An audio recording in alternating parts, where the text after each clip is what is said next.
Last year, basically, I was in a wheelchair. That was it. There was no doing anything other than sitting on the porch. I'm not used to depending on other people to take care of me. I'm used to being in control of everything. I pretty much was having people pick me up, help me to the bathroom, and if I sat down, someone literally had to put their arms under my arms and pick me up so I could walk. I was just like, are you serious? How am I in this situation? So when I first started going to Dr. Halawi, he was like, you know, I'm gonna tell you up front, you need a hip replacement. I will never forget the first day I met Crystal, experiencing a lot of pain.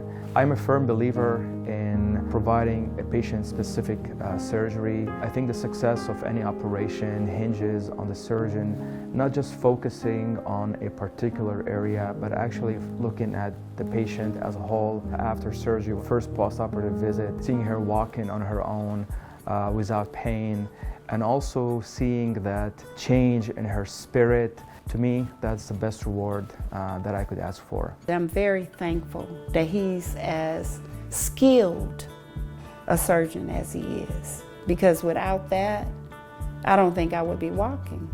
Now I'm not a toddler anymore. From this to this, it's much better. So I done bought a bike. Riding a bike, I'm looking forward to riding it more. And just, you know, using it as a mode of exercise, because I understand that the bike is a great thing for the hip.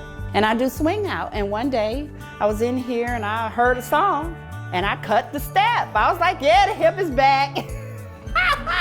Yes, ma'am, the hip is back.